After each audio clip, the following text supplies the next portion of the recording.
সর্বপ্রথমে তোমাদের জানাই যে বই পড়াটা লিখেছে কে? প্রমোদ চৌধুরী। এই প্রমোদ চৌধুরী বই পড়া লিখেছেন, কিন্তু উনি জন্মগ্রহণ করেছেন 1868 সালে আর মৃত্যুবরণ করেছেন 1946 সালে। এই প্রমোদ চৌধুরী বই পড়া প্রবন্ধে কি বুঝিয়েছেন সেই কথাটা আমরা আলোচনা করব এবং মনোযোগ সহকারে শুনবো ইনশাআল্লাহ। বই পড়া প্রবন্ধে সাহিত্য চর্চার কথা তিনি বারবার তুলে ধরেছেন, সাহিত্য চর্চা করার কথা তুলে ধরেছেন। এতে তিনি বলেছেন যারা মুখস্থ নির্ভর ব্যক্তি তাদেরকে বলেছেন মুখস্থ করতে মানা, কারণ মুখস্থ বিদ্যা থাকে না।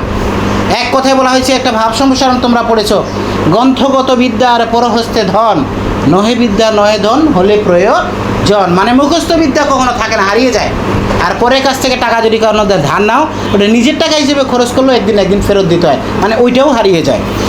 তো এখানে তিনি প্রকৃত শিক্ষার উপর জোর দেওয়ার কথা বলেছেন। আমরা কি করি? জোর দেই কি? পাশ করছি, পাশ করার উপর জোর দিই। আমরা যে পড়াটা পড়তেছি, আজকে যে পড়াটা শুনতেছি, এটা কিন্তু জোর করে শুনতে হচ্ছে, মন দিয়ে শুনতেছি না। কিন্তু কেন জোর করে শুনতেছি? কারণটা হলো যে আমাকে পরীক্ষা হলে লিখতে হবে।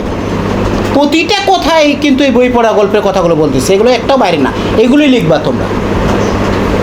জোর করে পড়তেছি যে পাশ করতে হবে, নাহলে বাবা মা গালি দিবে, সমাজ আমাদের খারাপ বলবে, এই জন্য জোর করে পড়তেছি এই পাশ করার জন্য, চাকরি পাওয়ার জন্য। কিন্তু প্রমোদ চৌধুরী এই পড়ালেখাটাকে পড়ালেখা বলেনি, বই পড়া বলেননি। তিনি একটু ঠাট্টা করে বলছেন যে বই কি ছেলে হাতের মোয়া নাকি বই পড়া যে খেয়ে ফেললাম, নাকি পায়ের ফুটবল যে লাথি মারে ফেলে দিলাম। তিনি এই কথা বলেছেন। তিনি প্রকাশ করেছেন অনেকেই শিক্ষা থেকে দ্রুত নগদ ফল লাভের আশায় মুখস্থ করতেছে, ভালো ফল লাভের আশায়। আর এই কারণে পেশাগত প্রয়োজনে কোনো বই কিনলে এটাকে আমরা বই পড়া বলবো না। পেশাগত কারণে, ব্যবসার কারণে একটা ব্যবসায়ী বই কিনলা, কথা বুঝছো, নাটক তৈরি করার জন্য একটা বই কিনলা, তাহলে এটাকে বই পড়া বলা যাবে না। পেশাগত কারণে বই পড়া বলা যাবে না। তিনি আরও বলেছেন যে যারা সাহিত্যের মাধ্যমে মানুষের পুরো মনের সাক্ষাৎটা পাওয়া যায়, একটা সাহিত্যের মাধ্যমে একটা মানুষের সাক্ষাৎটা পাওয়া যায়, যারা এর পাশাপাশি লেখক বলেছেন সাহিত্য চর্চার জন্য সবচেয়ে উপযুক্ত জায়গা হলো লাইব্রেরি। লাইব্রেরিকে তিনি বলেছেন মনের হাসপাতাল। কিসের হাসপাতাল? এবং স্কুল কলেজের চেয়ে উপরে স্থান দিয়েছে কাকে? কারণ স্কুল কলেজের সাধারণত শিক্ষার নামে যে শিক্ষাটা দেওয়া হয় এটা মুখস্থ বিদ্যা, আর লাইব্রেরিতে যে শিক্ষাটা গ্রহণ করে আনন্দের সাথে গ্রহণ করে। কেন স্যার?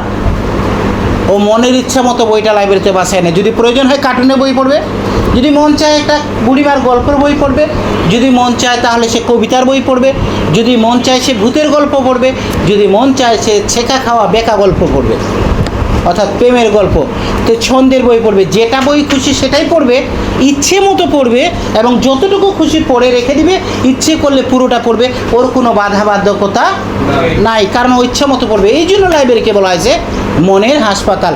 কোনো পরীক্ষা নাই, কেউ আমাকে প্রশ্ন ধরবে এই চিন্তা নাই, যতটুকু পড়েছি বুঝেছি ভাই, পড়া শেষ হয়েছে তাই। এই জন্য লাইব্রেরিকে বলা হয়েছে মনের হাসপাতাল। আর ওখানে মানুষ যেটা পড়ে মন দিয়ে পড়ে বলে নিজের জ্ঞানটাকে অর্জন করে, শিক্ষাটাকে অর্জন করে। নিশ্চয়ই কথাগুলো বুঝতে পেরেছ।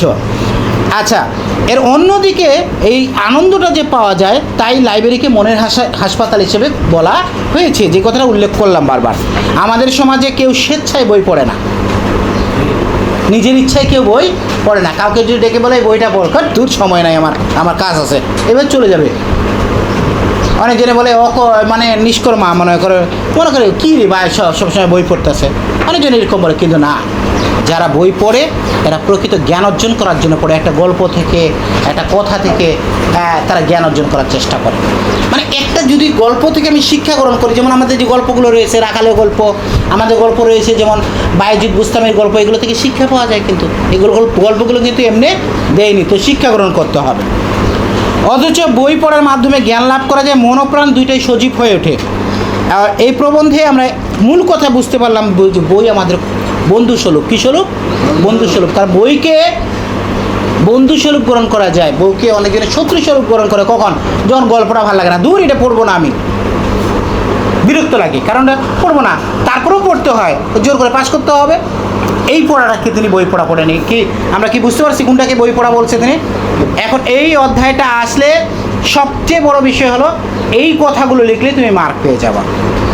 আসল কথা তিনি বই পড়া বলতে কি বোঝানো চেষ্টা করেছেন, এবং এর মাঝে মধ্যে তুমি দেখবা যে কিছু কিছু কথা উল্লেখ করেছেন তিনি, সেই সম্পর্কে তোমাকে ধারণা দিতে হবে যে আমরা যে আর্থিকভাবে বই পড়ার জন্য যে কাজটা করি সেটা আসলে সমাজের নিয়ম অনুসারে করি, কিন্তু এটাকে বই পড়া বলেনি।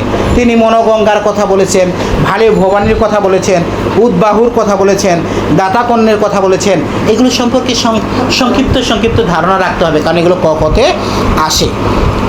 তারপরে তিনি একটা কথা উল্লেখ করেছেন, আমরা জাত হিসেবে কিন্তু শৌখিন নই। বাঙালি জাত হিসেবে আমরা কি শৌখিন নই। অনেকজনে কী শৌক হিসেবে পুতুল কিনে, এটা কিনে, তো দুঃখ দারিদ্রতার কারণে অনেকজনে বই কিনে না। আর অনেকজনে আবার দেখবা শৌখিন হিসেবে বই পড়া তার শোক আছে না, ফেভারিট হবি, প্রিয় শখ কি রিডিং, বই পড়া। অনেক রকমের বই পড়ে তা আমরা সাহিত্যের রস উপভোগ করতে প্রস্তুত হই না কেউ, কিন্তু শিক্ষার ফল লাভের জন্য আমরা উদ্বাহু মানে পাস করতে হবে, কিন্তু সাহিত্যের ভিতরে যে রসটা আছে এটা নিতে চাই না।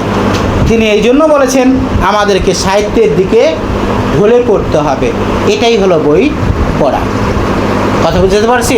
এটাই হলো বই পড়া। বইটা পড়তে হবে মন দিয়ে, বুঝতে হবে মন দিয়ে, এবং সেটা জীবনে কাজে লাগাতে হবে, তাহলেই হলো বই পড়া। ধন্যবাদ সবাইকে। যতটুকু বই পড়া সম্পর্কে বুঝালাম, ইনশাআল্লাহ বই পড়া লিখতে তোমাদের সুবিধা এবং তোমাদের পরীক্ষা হলে অনেক সহযোগিতা করবে ইনশাআল্লাহ। ধন্যবাদ।